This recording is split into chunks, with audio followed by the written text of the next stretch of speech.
네, 두 번째 시간은 계시록 7장 4절로 8절을 인용했는데 봅니다. 여기는 이제 베드로의 아내, 예루살렘 교회가 회복되는 걸 말하는 거예요. 육적인 이스라엘 나라가 회복되는 건 표상일 뿐이지 그것이 영원한 이스라엘 나라가 회복되는 것은 아니잖아요. 자, 내가 인침을 받은 자의 수를 들으니 이스라엘 자손의 각 지파 중에서, 여기는 이것은 유대인이 아니면 각 지파 구원이라는 게 없는 거죠. 계시록 14장의 시온산에 계신 어린 양 앞에 올라간 14만 4천과 이건 대비되는 거예요. 인침을 받은 자들이 14만 4천이니 유다 지파 중에 인침을 받은 자가 1만 2천이요 르우벤 지파 중에 1만 2천이요 갓 지파 중에 1만 2천이요 아셀 지파 중에 1만 2천이요 납달리 지파 중에 1만 2천이요 므낫세 지파 중에 1만 2천이요 시므온 지파 중에 1만 2천이요 레위 지파 중에 1만 2천이요 이사갈 지파 중에 1만 2천이요 스불론 지파 중에 1만 2천이요 요셉 지파 중에 1만 2천이요 베냐민 지파 중에 인침을 받은 자가 1만 2천이라. 이건 각 지파별로 지금 구원을 얻었어요. 여기 이제 빠져나간 지파가 있죠. 그녀의 딸인, 그게 베드로 장모의 딸, 베드로의 장모는 육적인 이스라엘 12지파를 대표하는 12사도와 120명의 성도로 세워진 예루살렘 교회를 상징한 것이 베드로의 장모였어요.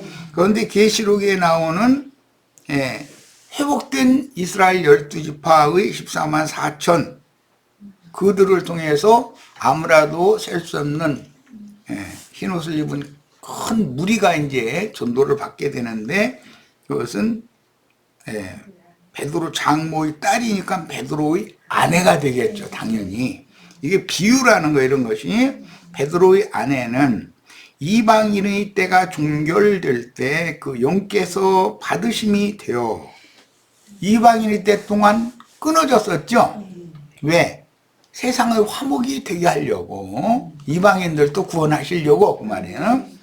인맞은 12지파의 신앙 회복인 이스라엘 민족의 부활로 역사에 성취되어 12지파의 14만 4천을 이루고 그들을 통해서 아무라도 셀 수 없는 흰옷을 입은 큰 무리를 얻는 그 천년 기간의 왕국이 성취가 될 것입니다. 이방의 충만함이 차기 위해서는 증인들, 중매자들, 순교자의 수가 차야 되는 것이죠. 후일에 베드로는 전도 여행을 할 때 아내와 동행하였는데, 그때 이후로는 베드로의 장모에 대한 기록이 안 나오지요, 이제 또. 그러니까 예루살렘 교회라는 것은 이방인의 때가 차기까지는 예루살렘 교회는 이방인에게 주님이 주신 말씀을 전도하는 중간 다리 역할만을 할 뿐이지, 예루살렘 교회만이 구원을 받고 이방인에게 전도가 계속 안 되는 시대는 율법과 선지자의 때 동안에 있었던 일이고, 요한의 침례 이후로 예수님이 전도하고 사도들이 전도하기 시작한 이후로는 유대인들이 먼저 말씀을 받았어도, 유대인들이 먼저 구원을 얻었어도 그 구원을 이방인에게 전수해주는 역할은 다리 역할을 한다는 거예요. 이게 하나님은 유대인과 이방인 모두를 구원하시는 것이 하나님의 뜻이기 때문에, 백부장의 집과 베드로의 집은 구원 얻은 이방인들과 유대 백성을 대표하는 두 지혜자의 집이니, 두 집은 메시아 왕국의 전초 기지를 상징하므로, 백부장의 집은 대표가 안디옥 교회예요. 베드로의 집은 대표가 예루살렘 교회예요. 후에는 이방인들의 안디옥 교회와 12지파의 예루살렘 교회를 대표하며 그 당시에 하나님의 집은 결국 백부장의 집과 베드로의 집으로 대표된다는 것을 암시합니다. 베드로의 집이 세 번째 나온 것은 맨 앞에 갑절의 저주를 받은 문둥이가 치료받은 얘기가 나왔기 때문에 유대인들의 구원이 앞서고 그 다음에 이방인의 구원으로 가고 그 다음에 유대인의 구원이 이방인이 될 동안은 사라지지만 세 번째 베드로의 장모가 치료받는 것은 예시이기 때문에 이것은 실제적으로는 인마진 이스라엘 12지파는 예루살렘 교회는 반드시 부활한다. 이걸 보여주는 거라는 거예요. 마태복음 23장 37절로 38절 예루살렘아 예루살렘아 선지자들을 죽이고 네게 파송된 자들을 돌로 치는 자여 암탉이 그 새끼를 날개 아래에 모음같이 내가 네 자녀를 모으려 한 일이 이게 예루살렘의 자녀라는 것은 이사야 55장? 이사야 55장에 보면 예루살렘의 자녀들 얘기가 나오잖아요. 예루살렘의 딸들 얘기도 나오고 아들 얘기가 나오는데 예루살렘의 아들들이 예루살렘의 딸들에게 장가드는 얘기가 나와요. 그게 영적 혼인인 것이죠. 그걸 만약에 문자대로서 남매간에 결혼을 해? 또 이렇게 말하면 그게 안 맞는 말이죠. 성경에는 술람미 여자가 솔로몬을 사랑하는 아내예요. 그런데 솔로몬이 신부였죠. 그런데 내 누이야 이렇게 말하잖아요. 누이 동생이잖아요. 그러니까 이것은 영적인 의미를 우리가 알아야 된다. 그러니까 예수님이 이런 것 때문에 누가 내 어머니요, 형제요, 자매냐 이제 이런 얘기를 하면서 제자들을 가리켜서 제자들이 내 어머니도 되고 형제도 되고 자매도 된다 그렇게 말했잖아요. 이게 영적 해석을 우리는 할 줄 알아야 된다는 거예요. 네 자녀를 이라는 건 예루살렘의 자녀를 말하는 거예요. 모리한 일이 몇 번이더냐 그러나 너희가 원하지 아니하였도다. 보라 너희 집이라는 예루살렘 신전이죠. 유대인들은 예루살렘 신전이 아주 사람의 손으로 진 예루살렘 성전을 얼마나 사모하고 사랑하는지 다 열병 걸렸어. 그 예수님이 열병 걸린 사람들을 이제 치료하는 방법이 뭐였냐면 성전에 들어가서 돈 바꾸는 자들이 상 뒤집어 엎어버리고 골프채로 막 사람들 짐승들 다 후려쳐가면서 다 끌고 내려가란 말이에요. 하나님의 집을 거룩한 기도하는 집을 왜 장사꾼의 집으로 만드느냐 막 이렇게 한 것이 뭐죠? 그게 하나님의 성전을 하나님을 사랑하는 그 열심이 그렇게 나타난 거라는 거예요. 그러니까 우리도 진짜 하나님의 성전을 사랑하는 열심을 나타내야 되겠죠. 성당이나 예배당 사람들 그 사람의 손으로 지은 전에 거기에 짐승제사 지내는 때는 이제 끝났다. 재물을 사고 팔고 이렇게 하는 것이 아니다. 예수님이 우리의 구속을 위하여 제물로 한 몸을 하나님께서 예비해 놓고 그분이 대속의 제물로 죽으셨기 때문에 그 피와 그분의 제물을 통해서 우리가 먹고 마심으로 피는 이제 생명수예요. 참된 음료라고 그랬어요. 제육은 우리 이제 참된 그 제단에서 나는 거룩한 음식인 거고 그거를 이런 모임에 모여서 말씀을 가르침 받음으로 예수님의 그 몸과 예수님의 살과 예수님의 피를 먹고 마시는 이런 생활을 하는 것이 이것이 참다운 제사다 이거예요. 하나님이 받으시는 영적 예배다 이거예요. 그런데 그 사람들은 소 잡고 양 잡고 그 염소 잡고 비둘기 잡고 이런 것만 날마다 생각을 하니까 이게 그 사람들의 생각을 바꿔놓으려면 우리도 주의 전을 사모하는 열심이 있어야 되는 것이죠. 그럼 이렇게 하나님의 전은 사람의 손으로 짓는 게 아니라 하나님이 친히 예수의 피로 구속받은, 즉 복음을 믿은 성도들의 영혼을 하나님이 친히 당신이 거할 새로운 우주로 지금 그분이 세우는 거다. 하나님의 집은 우주인 것이지 사람의 손으로 지금 예배당의 성당 건물이 아니다. 이런 걸 사람들에게 가르쳐야 된다 이거예요. 네 자신 속에 구원을 주시기 위하여 먼저 구속을 위하여 피를 흘려 죽으시고 살려주는 영으로 다시 살아서 하늘 영광을 가지고 하늘과 땅의 모든 영광을 가지고 믿는 네 마음속으로 네 영 안으로 들어와서 너와 합하여 하나가 되지 않으면 너는 하나님의 나라를 상속받을 수 있는 하나님의 집을 세우는 건축 자재가 될 수 없다. 이게 하나님이 우주를 창조해놓은 천지를 창조하시고 그 안에 모든 생물을 있게 하셨는데 새 우주를 하나님이 새 우주가 하나님의 집이고 하나님의 영원한 거처인데 그 안에는 우주 안에 새로운 모든 만유 충만함이 그 안에 있어야 될 거 아니요. 누구는 아름다운 꽃도 돼야 되고 누구는 그 맑은 공기도 돼야 되고 이게 여러 가지 역할이 다 있어야 된다. 그래야 이것만이 영원한 것이다. 새 우주다. 그게 그리스도는 만유이시기 때문에 만유이신 그리스도가 사람의 손으로 지은 예배당 물질적인 건물에 거한다고 믿는다는 것은 그것에 열심을 낸다는 것은 너무 어리석은 일이죠. 그리고 혈통적으로 유대인들은 레위 지파만이 제사장 노릇을 하고 레위 지파 중에서도 아론의 직계손들만이 제사장 노릇을 했는데 그것을 예수님이 오셔서 폐하러 오신 것이다.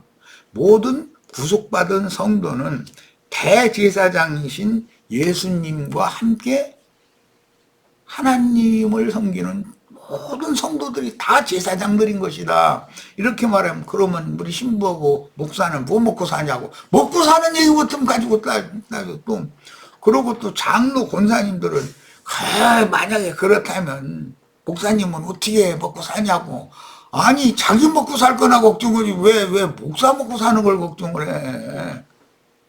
자기가 믿음으로 살면 목사도 믿음으로 살겠지. 목사는 믿음으로 안 살고 헌금 받아 살아야 된다는 성경 구절이 어디가 나와?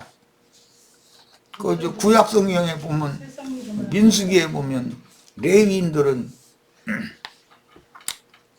하나님이 성막에서 하나님의 일만 하고 세상 일을 하지 말라고 돼 있죠. 그 구절을 장절을 그렇게 잘 안 잊어먹고 잘 인용을 잘 해먹어.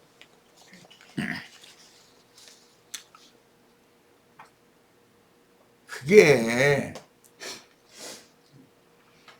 제물도 제사장도 제사법도 성전도 제사 드리는 행위도 모든 것이 다 개혁돼야 되는 것인데 신령한 것으로 그 사람들의 생각은 자신들은 혈통적인 레이지파 사람들도 아니에요. 목사들 지금 레이지파인 사람이 누가 있어? 응?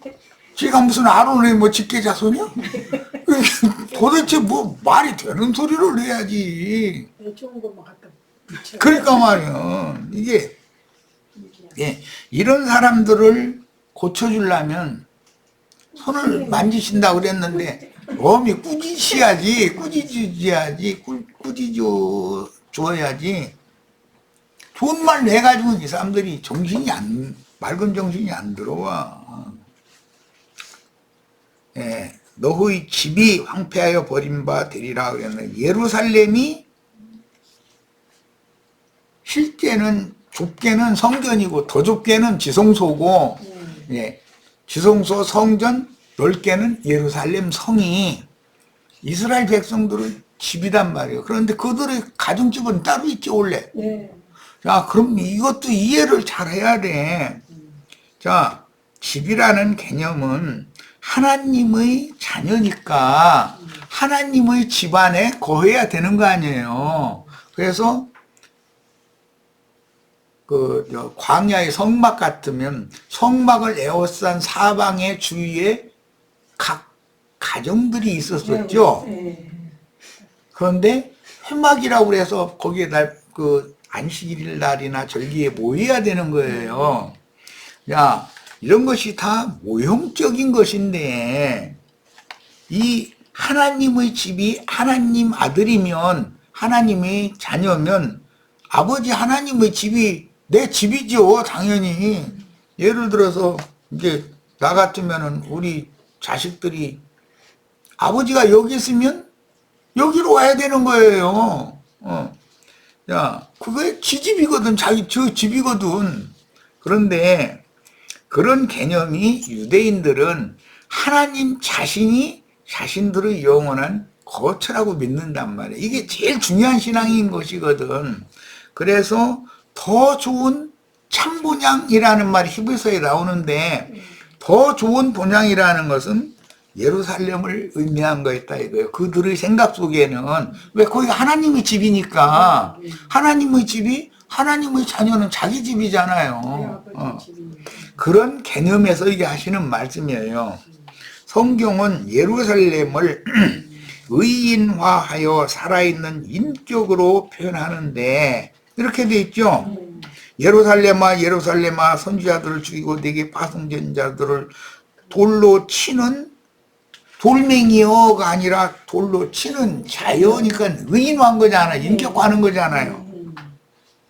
그 당시 유대인들은 예루살렘을 자신들의 영원한 본향으로 여겼으며 이게 유대인들의 전통적인 신앙이에요.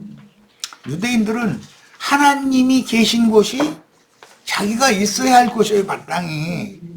왜? 아버지가 계시는 아버지 집이 거기에 어머니가 계시고 부모님의 집이 내 집인 거예요. 거기서 내가 태어났고 그래서 그게 영원한 본향이야. 이런 것이 히브리인들의 신앙관이다 이거예요.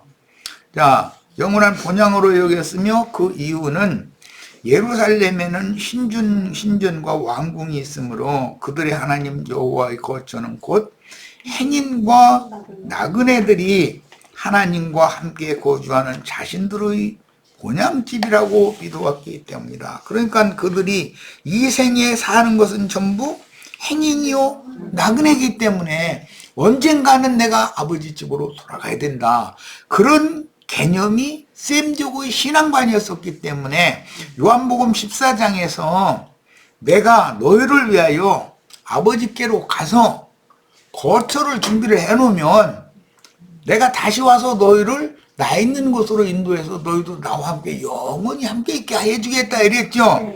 그런 말씀이 왜 나오느냐? 셈족의 신앙관 때문에 나오는 거다 이거예요. 하나님이 계시는 곳, 그곳이 하나님의 자녀들의 영원한 본향이다 이거예요.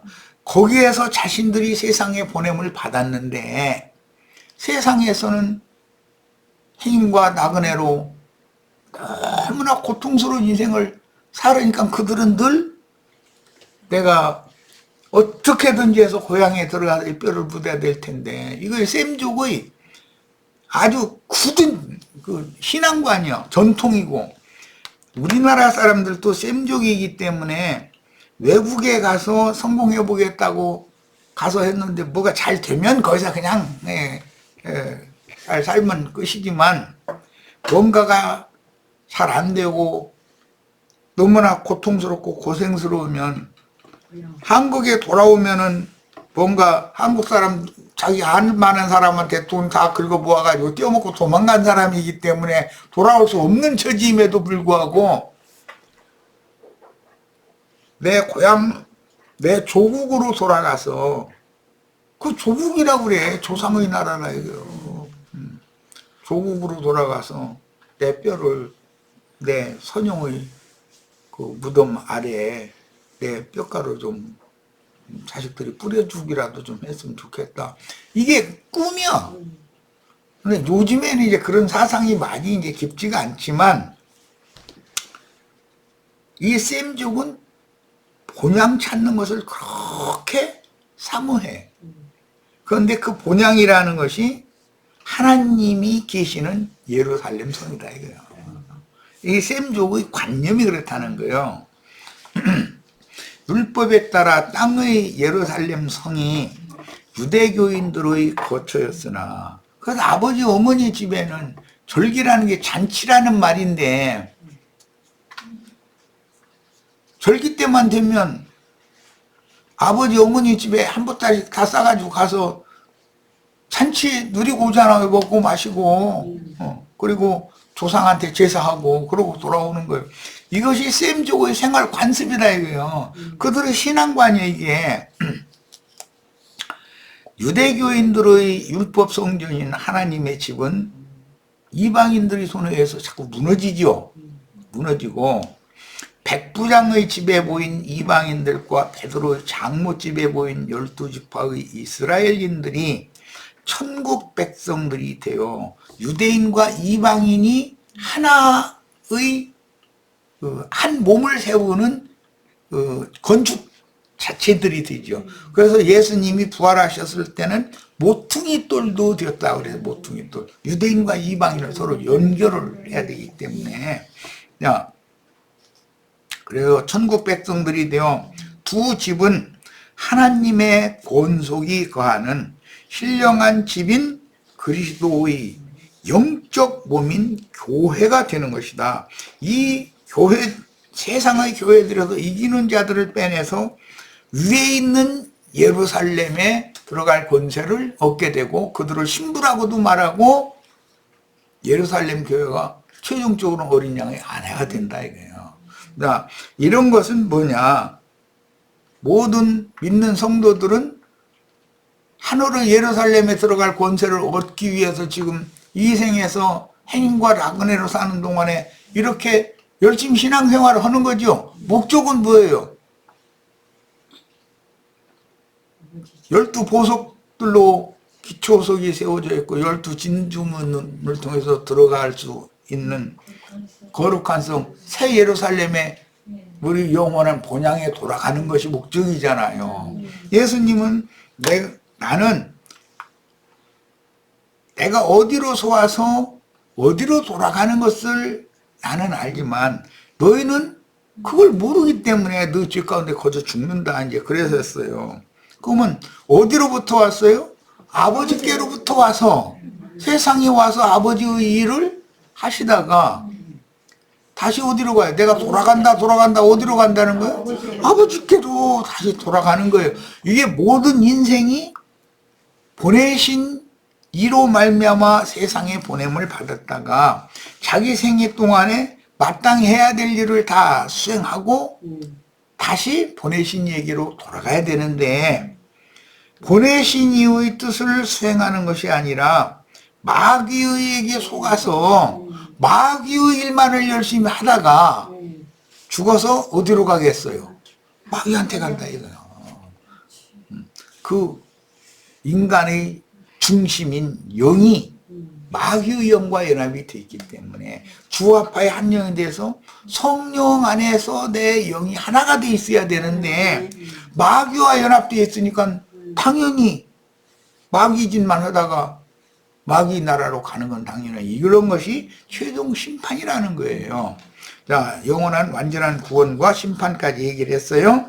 자, 천국 복음이 믿어짐으로 구속받고 거듭난 영혼들이 하나님의 집을 세우는 건축 자재들이 되어 주님의 새몸인 교회로 세워지는 비밀에 따라 신약성경은 교회를 세우고 양육할 때 제자들의 집에 있는 교회들에게 그 영의 편지를 보내어 양육하신 사실을 기록합니다. 참 중요한 말이죠. 백부장의 집에 있는 하인이 백부장의 믿음으로 나왔어요. 그럼 왜 그래요? 사도행전 16장 보면 빌립보 감옥의 간수한테 복음을 전할 때 바울이 주 예수 그리스도의 이름으로 침례를 받고 죄사함을 받으라. 그러면 너와 내 집이 구원을 얻을 것이다. 그건 이제 뭘 주저하느냐. 주 예수 이름을 불러서 구원을 받으라. 이렇게 말을 했어요. 야, 그런 걸 보면 빌립보 간수의 집에서 그 가족이 다 그날 세례받고 구원받았다 이렇게 돼 있죠. 예. 이방인들의 구원은 말씀을 맡은 주님의 믿은 주님의 증인 종들의 믿음이 전이 된다. 전수된다. 그 집에 있는 지체들에게. 그래서 어떤 하나님의 종과 함께 집에 있는 교회를 세우느냐 하는 것은 너무너무 중요한 문제인 것이죠. 성당이나 예배당에 있는 교회를 세워서는 안 되겠다. 자, 주님께 온전히 드려진 제자의 집에 있는 교회들인 각 성의 교회들마다 장로들과 집사들을 세워서 장로, 감독자들이 각 성에 있는 교회들을 목양하며 치리하도록 성령께서 보낸 1차 서신서로 그 영의 말씀을 각 성에 있는 교회들에게 전하셨습니다. 그래서 로마서에서 유다서까지 1차 서신이라고 그러는데 성령이 보낸 교회들에게 보낸 말씀이잖아요. 그리고 계시록의 7교회에게 성령이 교회들에게 또 말씀하시죠. 그건 2차 서신이라고 그래요. 그래서 항상 첫 것을 완전한 게 아니에요. 계시록에 나온 7교회에게 주신 말씀을 하시기 위해서 로마서에서 유다서까지 1차 서신을 보내신 것이고 2차 서신으로 완성을 하려는 건데 2차 서신의 완성이라는 것은 아시아에 있는 7교회들에서 이기는 자들을 빼내가지고 그들로 하여금 위에 있는 예루살렘, 새 예루살렘에 들어가는 권세를 얻게 하는 것이 작은 책의 말씀을 맡은 요한이 마지막으로 사역을 하다가 증인으로 원수들에게 죽임당해가지고 승천하는 것으로 마무리하는 것이잖아요.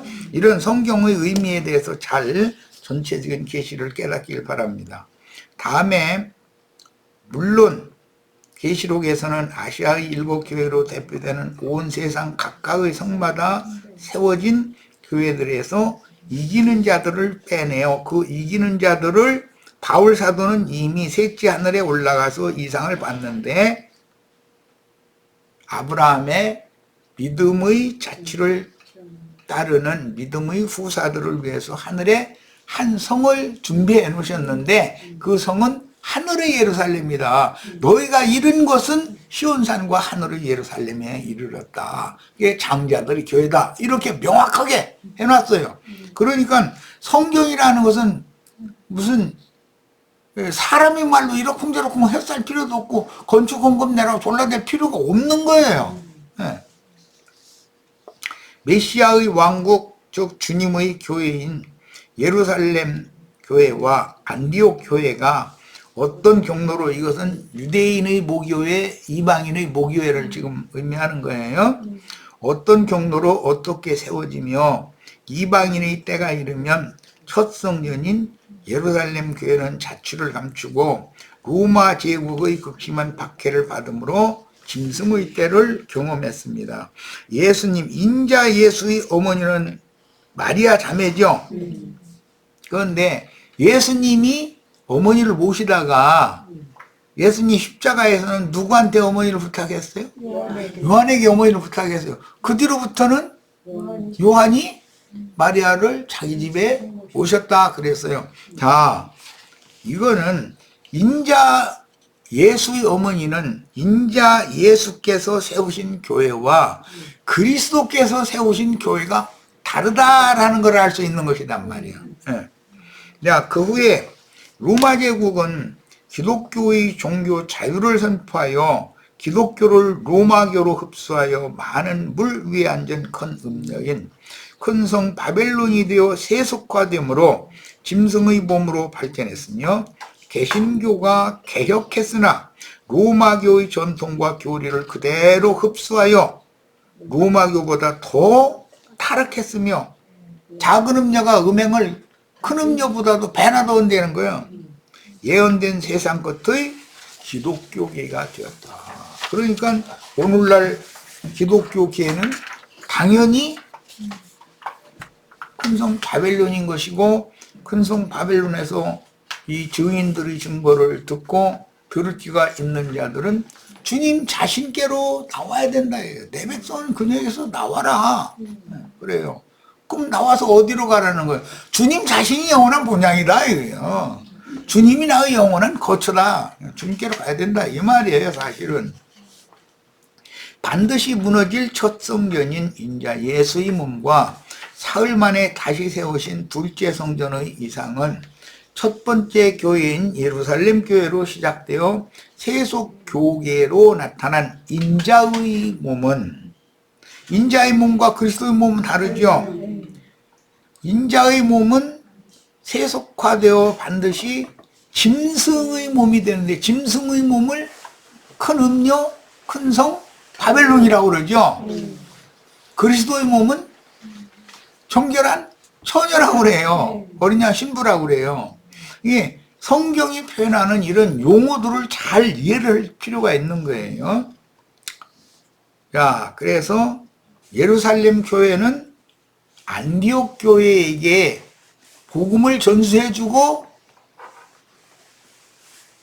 황제국일 때는 박해를 받았으나 교황국이 되면 로마교 교황국에 흡수돼 버려가지고 바벨론 교회가 돼버린다 이거예요.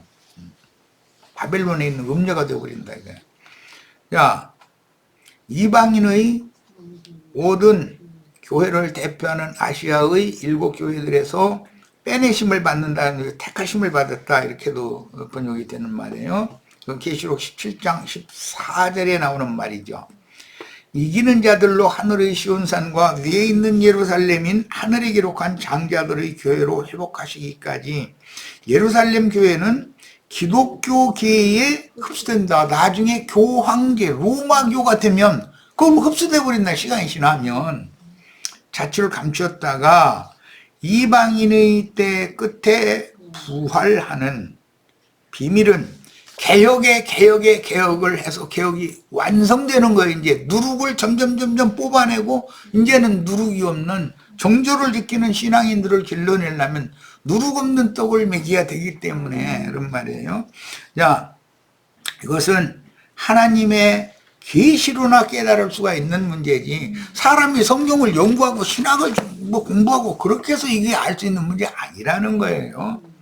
그 다음에 특히 이방인들인 중풍병을 치료받은 백부장의 집에서 중풍병으로 심한 괴로움을 당하던 이렇게 심히 괴로워하던, 바꿔야 되겠네.